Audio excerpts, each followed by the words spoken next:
আপনার পাশে কে? তোমার পাশে কে? সে তো এগ্রিকালচার। আমি এখন কব না, আমি এগ্রিকালচারের সবাই কব।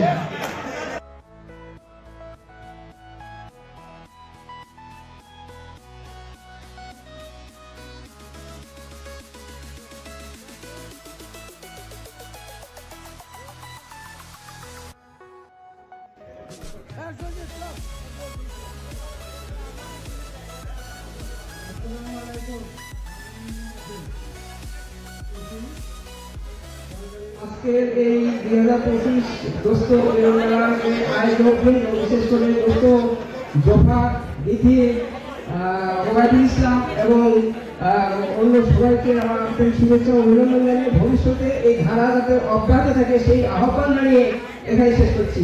ধন্যবাদ। ভীষণ ভালো লাগছে আজকের এই সকালটাতে। এসেছি, সবাইকে দেখে অত্যন্ত আনন্দিত এবং মুগ্ধ হয়েছি। আমি বদরুর রহমান শেখ, ডাক্তার তেনজিন, পাশে আছে আবার বিশেষ তাহরা মুমতাজ। আমার দুই সন্তান, মেয়ে লতে মাস্টার্স করেছে, বিয়ে দিয়েছি, সে বিয়ে করেছে, আর পরে হলো আমার ছেলে বিবিএ অনার্স করছে। শেষ পর্যায়ে আমার ছেলের লেখাপড়া এখনো নানা হই নাই, ইনশাআল্লাহ অমর কৃষ্ণে প্রত্যাশা রইলাম।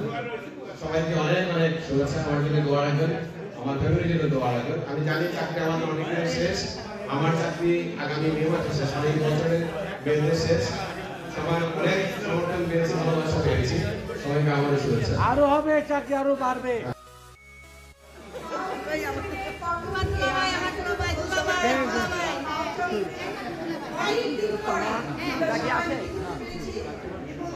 উইকেট পড়িয়ে দেয়।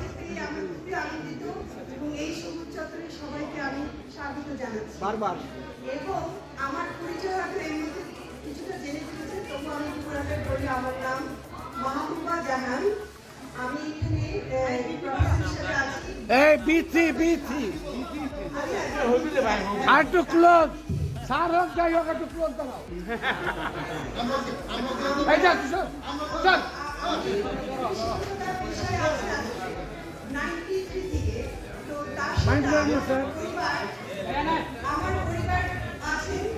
আমি আগের থেকে শয়তান।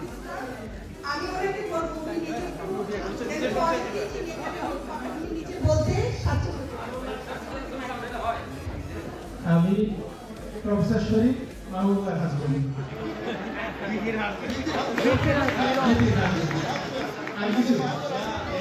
এই পরিচয়ের মধ্যে আমি তো সবাইকে চিনি, সবাইকে জানি। আমি এই বিশ্ববিদ্যালয়ের ছাত্র ছিলাম এক সময়।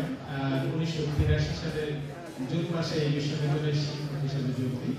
এই ব্যাচটা তোমরা যারা আছে তারা সরাসরি আমি তাদের অ্যাডমিশন টেস্টের সাথে যুক্ত ছিলাম 1984 সালে।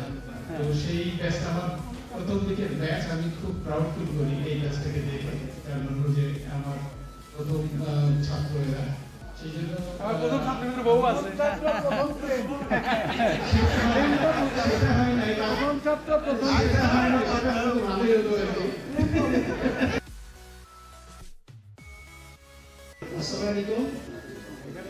আমি কৃষিবিদ মোহাম্মদ ওয়াহিদুর রহমান সবুজ। আমি আমি ফ্যাকাল্টি। আমার পাশে আমার সহধর্মিনী, আমার দুটা কন্যা সন্তান আছে, দুটা কন্যা সন্তানের ডাক্তার। বড়টা ডাক্তার হয়ে গেছে, সে ডাক্তারি পাস করে এক্সিস্টেন্স করছে মেডিসিনে। সম্প্রতি আমি আমার জিলুর রহমান সাবেক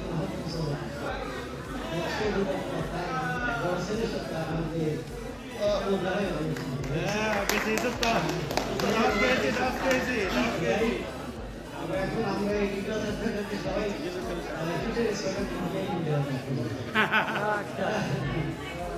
হাতে মাসে বাগানে হাতে মাসে বাগানে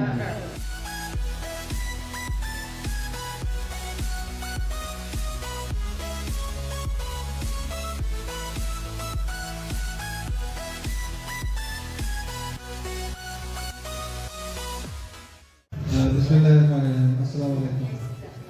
আমি গোলাম কাবিয়া ফ্যাকাল্টিতে ছিলাম এবং নাজমুল হাসান হলের 4 সম্পাদক আমি ভিজিট করে দেখে আসছি। এই হলটা খুব সুন্দর, টিএসসি থেকে সবচেয়ে কাছের এই হলটা। আমি গত 31শে ডিসেম্বর রিটায়ারমেন্টে যাই এবং ভালোই লাগতেছে সময়টা। আমার তিন ছেলে মেয়ে, বড় মেয়েটা হেকিমিনে আছে তার হাজবেন্ডের সাথে, আর ছোট 2 ছেলে আমার দুজনেই পড়াশোনা করতেছে। আর আমার ওয়াইফ, আমার ক্লাসমেট নাজমুল্লাহ, ও পরিচয় করতে। আসসালামু আলাইকুম। আসসালামু আলাইকুম। আমি নাজমুল্লাহার মসজিদ দপ্তরে আছি। লাভলি, আর আগামী নভেম্বরে ইন্টারভিউ।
বলে নিঃশব্দে অপেক্ষা করেছি বনভূমিতে, কোনো বন্ধুর জন্যে কিংবা অন্য অনেকের জন্যে, হয়তোবা ভবিষ্যতে অপেক্ষা করব। এমন অনেক দিনই তো গেছে, কারো অপেক্ষায় বাড়ি বসে আছি। হয়তোবা কেউ বলেছিল অপেক্ষা করো, একসঙ্গে বেরোবো। এক শনিবার রাতে খুব ক্যাজুয়ালি কোনো বন্ধু ঘোরের মধ্যে গোঙানির মতো উচ্চারণ করেছিল, বাড়ি থেকো, ভোরবেলা তোমাকে নিয়ে যাব। হয়তোবা ওর মনের মধ্যে ছিল চুনিয়া অথবা শ্রীপুর ফরেস্ট বাংলো। আমি অপেক্ষায় থেকেছি। যুদ্ধের অনেক আগে একবার আমার প্রিয় বন্ধু অলোক মিত্র ঠাট্টা করে বলেছিল, জীবনে তো কিছুই দেখলি না নুজপিঠ পানশালা ছাড়া, চল তোকে দিনাজপুরে নিয়ে যাব। কান্তজির মন্দির ও রামসাগর দেখবি, মস্ত বড় গোলাকার চাঁদ, খোলা আকাশ দেখবি, পলা ও আদিয়ারদের জীবন দেখবি। গল্প টল্প লেখার ব্যাপারে কিছু উপাদান পেয়ে যেতেও পারিস। তৈরি থাকিস, আমি আসব। আমি অপেক্ষায় থেকেছি। পরিচিত জন এমনকি শত্রুর জন্য অপেক্ষায় থেকেছি। বন্ধুর মধুর হাসি আর শত্রুর ছুরির জন্যে অপেক্ষা করেছি। কিন্তু তোমার জন্য আমি অপেক্ষায় থাকবো না, প্রতীক্ষা করব। প্রতীক্ষা শব্দটি আমি শুধু তোমার জন্যে খুব যত্নে বুকের মধ্যে তুলে রাখলাম। অভিধানে শব্দ দুটি তেমন কোনো আলাদা মানে নেই, কিন্তু আমরা দুজন জানি ওই দুই শব্দের মধ্যে পার্থক্য অনেক। অপেক্ষা একটি দরকারি শব্দ, আটপৌরে, দোতনাহীন, ব্যঞ্জনাবিহীন, অনেকের প্রয়োজন মেটায়। প্রতীক্ষাই আমাদের ব্যবহার্য সঠিক শব্দ। অনুমান অপর শব্দটি আমাদের ব্যবহারের অযোগ্য। আমরা কি একে অপরের জন্য প্রতীক্ষা করব না? আমি তোমার জন্য পথ প্রান্তে অশ্বত্থের মতো দাঁড়িয়ে থাক, ওই বৃক্ষ অনন্তকাল ধরে যোগ্য প্রতীকের জন্য প্রতীক্ষমান। আমাকে তুমি প্রতীক্ষা করতে বলো, আমি ঠায় দাঁড়িয়ে থাকবো অনর বিশ্বাসে। দাঁড়িয়ে থাকতে থাকতে আমার পায়ে শিকড় গজাবে, আমার প্রতীক্ষা তবু ফুরাবে না। সবাইকে ধন্যবাদ। পলি মাটির সৌরভ ছিল, তার পিঠে রক্ত জবার মতো ক্ষত ছিল। তিনি অতিক্রান্ত পাহাড়ের কথা বলতেন, অরণ্য এবং সাপদের কথা বলতেন, পতিত জমি আবাদের কথা বলতেন। তিনি কবি এবং কবিতার কথা বলতেন। জিওবাই উচ্চারিত প্রতিটি সত্য শব্দ কবিতা, কর্ষিত জমির প্রতিটি শস্য দানা কবিতা। যে কবিতা শুনতে জানে না সে ঝড়ের আর্তনাদ শুনবে, যে কবিতা শুনতে জানে না সে দিগন্তের অধিকার থেকে বঞ্চিত হবে, যে কবিতা শুনতে জানে না সে আজন্ম কৃতদাস থেকে যাবে। আমি উচ্চারিত সত্যের মতো স্বপ্নের কথা বলছি, উনুনের আগুনে আলোকিত একটি উজ্জ্বল জানালার কথা বলছি। আমি আমার মায়ের কথা বলছি। তিনি বলতেন, প্রবহমান নদী যে সাঁতার জানে না তাকেও ভাসিয়ে রাখে। যে কবিতা শুনতে জানে না সে নদীতে ভাসতে পারে না। ধন্যবাদ সবাই। কিছু কিছু বুঝতে হয়, সে তো মুখে বলা যায় না, সে তো মুখে বলা যায় না। চোখের কথাই মনের কথা, চোখে মনের আয়না। কিছু কিছু বুঝে নিতে হয়, সে তো মুখে বলা যায় না, সে তো মুখে বলা যায় না।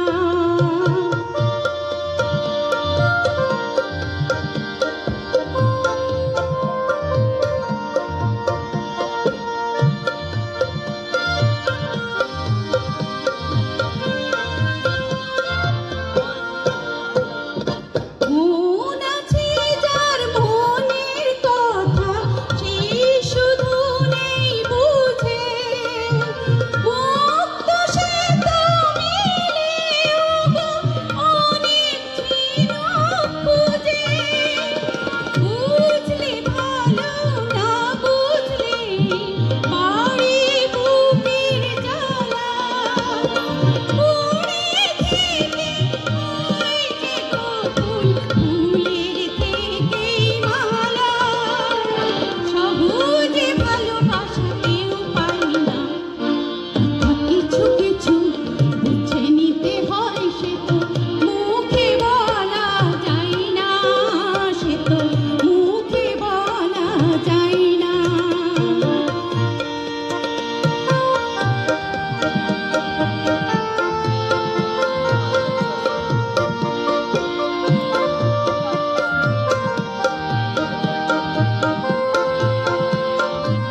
সে তো মুখে বলা যায় না, সে তো মুখে বলা যায় না।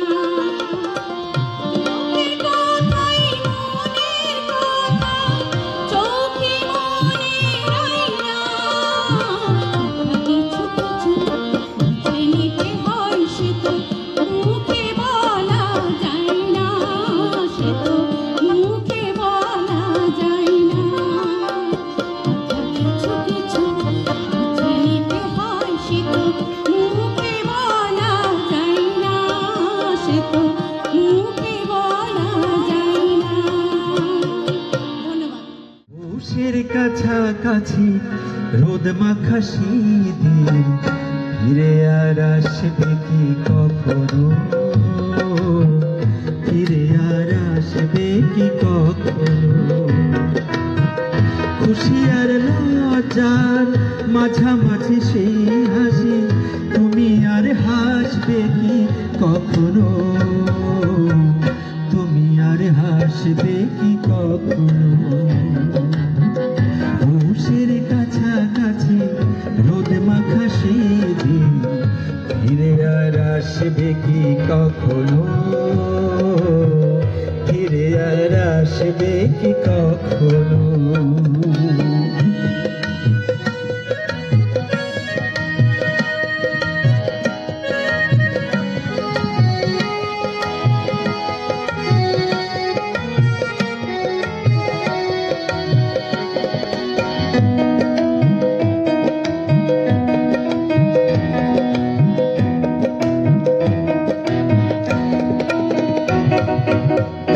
অনুযোগ কার নাম না জেনে, অধরেতে কোনো সাড়া না এনে, অনুযোগ কার নাম না জেনে, অধরেতে কোনো সাড়া না এনে,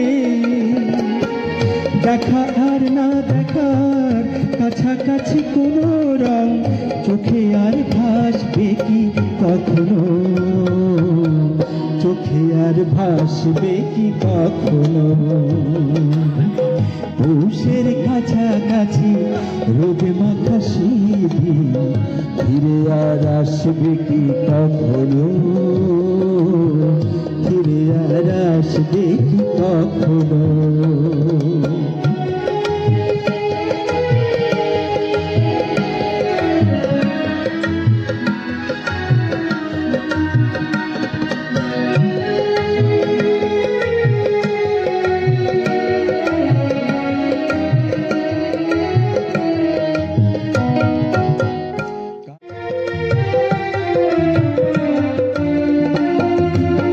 বিদলে মেনালে সোনার মানুষ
আসসালামু আলাইকুম। অত্যন্ত বড় এবং গুরু দায়িত্ব আসলে অর্পণ করা হয়েছে আমার উপরে। আমি কোনো ঠিক সাংগঠনিক যে দক্ষতা নিয়ে আসলে কাজ করেছি এমনটা না, যদিও ইতিমধ্যে আমি বাংলাদেশ পুলিশ সার্ভিস অ্যাসোসিয়েশন সভাপতি ইতিমধ্যে হয়েছি আমি, তারপরে আবার আরেকটা গুরু দায়িত্ব এসে মাথায় চাপলো অ্যাকচুয়ালি। তবে এটা ঠিক যে পিপলু যেটা বললো যে আমাদের আন্তরিকতা আছে, ভালোবাসা আছে, সহানুভূতি আছে। আমরা অবশ্যই চেষ্টা করবো যাতে করে এই যে প্রাণের সংগঠন বা 87 যাতে সত্যিকার অর্থেই এটা অনেক দূর এগিয়ে যায়, সফল হয়। একটা ভালো কথা বলতেছিল বিশেষ করে সুরজিৎ যে রিটায়ার্ড না, রিস্টার্ট করতে চায়। I want to say we are not even tired, what for retired. সত্যিকার অর্থে আমরা থাকতে চাই যাতে আমরা প্রাণোচ্ছল মানুষ হয়ে এবং সামনের দিনগুলো যাতে আর সুন্দর হয়, সেটা যাতে সত্যি অর্থে কার্যকর হয় সেটা আমরা চেষ্টা করবো। সি আমাদের হয়তো মুখের মধ্যে অনেক রিঙ্কেল আছে, বয়স হয়েছে, কিন্তু আমরা বুড়া হয়ে নাই, বরঞ্চ অভিজ্ঞতায় ঋদ্ধ হয়েছি। আমাদের অনেক কিছু দেওয়ার সুযোগ আছে, সমাজে অনেক কিছু করার সুযোগ আছে। যদি স্বাস্থ্য ভালো থাকে আমাদের সকলেরই, আমরা সমাজে অনেক কিছু করতে পারি। এই অভিজ্ঞতা এবং এই জ্ঞান বিদ্যা বুদ্ধি যা আছে সেটা সমাজের অনেক ক্ষেত্রে আমরা কাজে লাগাতে পারি। আমি ধন্যবাদ কৃতজ্ঞতা জানাচ্ছি বিশেষ করে সুরজিৎকে, দীর্ঘ সময় ধরে যেভাবে এই সংগঠনকে টেনে নিয়ে আসছে এটা অকল্পনীয়। এই একমাত্র ব্যক্তি প্রত্যেককে সে চিনে, আই গিভ গ্যারান্টি। এখানে আর এমন কেউ নাই ব্যক্তি অথবা তার ফ্যামিলি, তার বেটার হাফকে এরকম ডিটেইল চিনে, আই গিভ গ্যারান্টি। আমি হয়তো গ্রুপে অ্যাক্টিভ না, but I read all those messages, এবং আমার কাছে মনে হয়েছে যে সুরজিতের বিকল্প সত্যিকারে খুঁজে পাওয়া মুশকিল। ইট ইজ ট্রু, সে হয়তো ঢাকা থেকে দূরে বদলি হয়ে গিয়েছে, কিন্তু আমাদের সঙ্গেই থাকবে। এই সংগঠনকে সত্যিকার চালানোর জন্য কিছু অভিজ্ঞ লোক দরকার। অনেকেই আছে, সবার নাম তো আর 1, 2, 3 করে বলা সম্ভব নয়, যিনি সভাপতি ছিলেন বা সাংগঠনিক দক্ষতা নিয়ে কাজ করেছেন। প্রত্যেকের কাছে আমি এবং আমার নব নির্বাচিত অথবা আমি যদি বলি আসলে নমিনেটেড, নট ইলেক্টেড, হ্যাঁ, আমরা এই দায়িত্ব নিয়ে আসলে কাজ করতে চাই, এগিয়ে যেতে চাই। প্রত্যেকের সহযোগিতা আমরা কামনা করছি। নানা বন্ধু বান্ধব নানা জায়গায় আছেন, যদি আমরা একে একে এগিয়ে আসতে পারি তাহলে কিন্তু একটা সিনার্জিক ইফেক্ট হতে পারে। একটা বলবো যে কম্প্রিহেন্সিভ এফোর্ট থাকলে আমরা এগিয়ে যেতে পারবো। কথা বাড়াচ্ছেন, আমার জরুরি কাজ আছে, আমি ঢাকায় যাব, কালকে আমার টাঙ্গাইল যেতে হবে, একটা প্রোগ্রামও আছে। আমি সকলের সহযোগিতা দোয়া কামনা করছি এবং একে অপরের জন্য সত্যিকার অর্থে যদি ভালোবাসা, সৌহার্দ্য থাকে, সম্প্রীতি থাকে, তাহলে এই প্রাণের এই যে ভূমি অর্থাৎ বাও যে ক্যাম্পাস, এখান থেকে সত্যিকার দেশে এবং বিদেশে আমরা ছড়িয়ে যেতে পারবো। সবাইকে আবারও ধন্যবাদ। আসসালামু আলাইকুম। হ্যাঁ, এটা খুব ভালো স্লোগান হয়েছে, ট্যাগলাইনটা খুব ভালো, এসো মিলি প্রিয় বাকরি পঙ্গনে সম্প্রীতি এসে হতো। Thank you Tanvir. আমার মনে হয় বক্তৃতার কিছু নাই, সবাই খাওয়া দাওয়া ভালো হয়েছে বলে শুনছি আর কি। তো সবাই ভালোভাবে আসছেন, ভালোভাবে ফিরে যান, এই দোয়া করি। আমরা 87 আমরা এখানে বাকরি দিতে শুরু করেছিলাম প্রথম দিনে, কোন সালে যেন 2007 সালে। এরপর থেকে কিন্তু বাকরিতে রিউনিয়ন হয় প্রত্যেক সপ্তাহে, মানে এই সময়টায় 2 মাস ধরে প্রত্যেক সপ্তাহে বিভিন্ন ব্যাচের রিউনিয়ন আছে। আমাদেরও আমরা একটা সুইটেবল ডেট করতে চাচ্ছিলাম, আমরা পারি নাই, এটাতে করতে হয়েছে। যাই হোক, সবাই এসেছে বাকরিতে। আমি মনে করি যে তো আমি মনে করি যে বাকরিতে আমরা যে কজন আছি এখানে, আমাদের চাকরি একটু বেশি দিন আছে এবং এর ভবিষ্যতের প্রোগ্রামগুলি আমরা এখানে আরো আয়োজন করতে পারবো ইনশাল্লাহ। পরবর্তী হয়তো ঢাকায় চলে গেলাম আর কি, কিন্তু তার আগে আমরা, মানে আমার মনের ইচ্ছা যে প্রতি বছরই, বাকি 6 বছর আছে ইনশাল্লাহ, এই 6 বছর এখানেই হবে আর কি প্রতি বছর, যদি সবার আগ্রহ থাকে। যদি সবাই ঢাকা যেতে চাই তাহলে ভিন্ন কথা আর কি। হ্যাঁ, তো যাই হোক, আমাদের ত্রুটি বিচ্যুতি আছে। আমাকে বিভিন্ন সময় বিভিন্ন ব্যক্তি, ডানে বামের অনেকে বলছে এটা ভুল হলো, এটা ভুল হলো। আমি টোটাল 100টা ভুল করতে চাই, ভুল তো হবেই। হ্যাঁ, কাজ করলে ভুল হয়, কাজ মানে এটা একটা বিষয় আমার পক্ষ থেকে। তবে এরপরেও অবশ্যই কারো না কারো কোনোটা হয়তো কষ্ট লাগেছে, লেগে থাকে, তা আমরা সবার পক্ষ থেকে এটা মানে আমরা ক্ষমা চাই। সবাই ভালো থাকো, ধন্যবাদ।